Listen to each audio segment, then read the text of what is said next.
One night, almost 2 years ago, I was greatly changed forever. At least my outlook on life and death were greatly changed.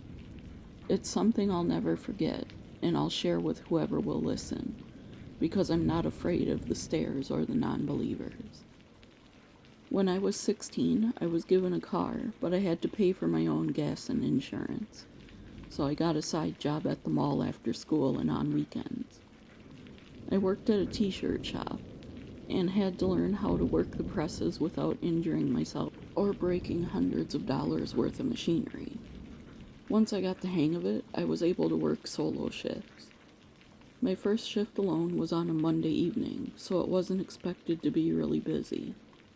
I clocked in, told my coworker I was there, and had a brief conversation with him before he told me to have a great first shift and took off for a second job. I looked around, thinking how cool it was that I was being trusted to run an entire store, even for just a few hours at a time. I was warned that they started newbies on the slowest nights of the week, but I had no idea how slow it was going to be. About an hour in, it felt like I'd been there for 3 days straight. I was throwing a bouncy ball against the wall, whistling along to the song on the radio, when I heard someone whistle along with me. At first, I figured a customer came in without me hearing, so I started apologizing as I turned around. "I'm so sorry about that. It's been a bit of a slow night," I trailed off when I turned around and realized no one was there.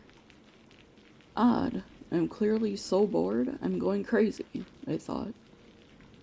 Needing something physical to do, I folded and straightened up the shirts that customers had messed with throughout the day. It was on my checklist to do by the end of the shift anyway.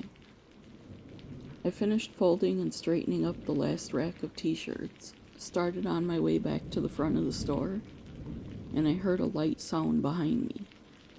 I turned around, and the stack of t-shirts I just finished straightening was on the ground, more than half unfolded. "All right, not funny. Who's hiding? Come on out," I called out, expecting to hear a teenager or two explode in laughter from behind one of the big displays. But I searched. There was no one around. Just as I was starting to clean up the t-shirts, a customer did come in. "Welcome. Come on in. Don't mind me. I lost a fight with the shelf of t-shirts. Let me know if you have any questions." The customer browsed for a bit, had me make 2 shirts, and was on her way. Soon, it was time for my first break, but since it's a solo shift, I had to stay out front. I was answering my best friend Adrian's text message about how my first day was going, and mindlessly scrolling social media, when the chair was literally pulled out from under me. It was pulled.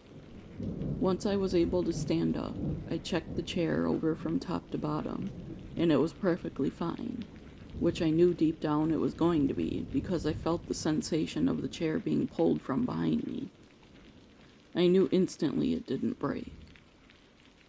Still reeling from what just happened, I had to act normal, because suddenly there were 3 different customers in the store, so I had to push it all aside for a while. Once the 3 customers had shopped, I had made their custom shirts, and they were checked out, it was time for me to close up.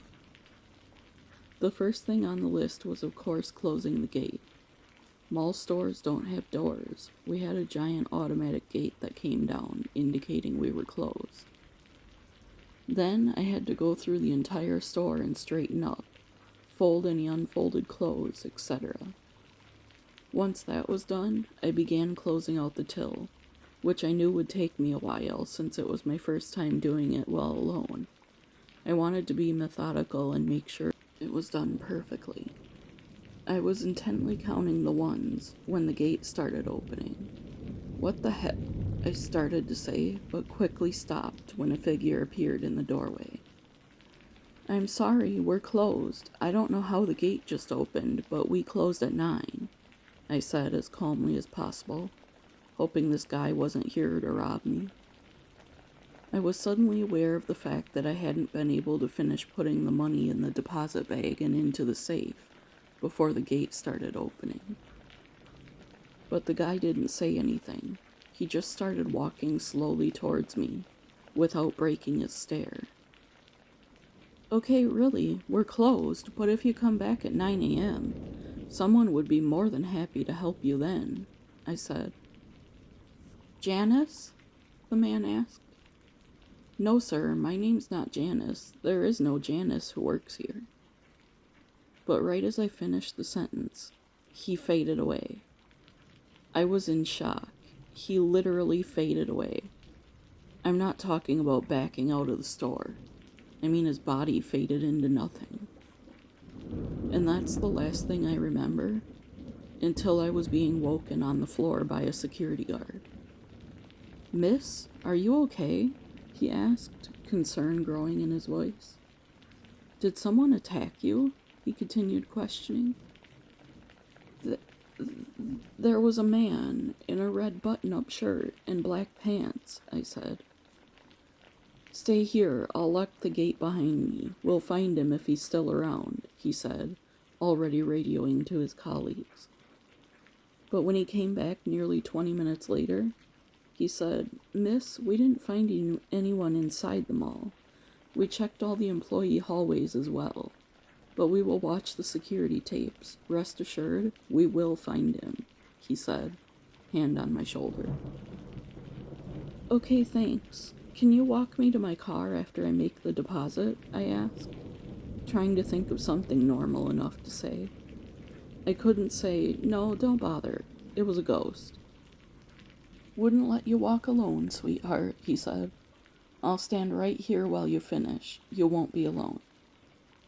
I learned over the next few weeks that many other mall employees from stores all over had experienced similar incidents. And the ghost even had a nickname, Killer Dave, because he had nearly killed a few people by heart attack before me, and I certainly wasn't the last.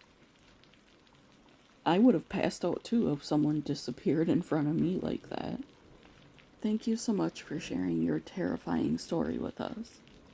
If you have a paranormal story to share, email it to the address in the description below.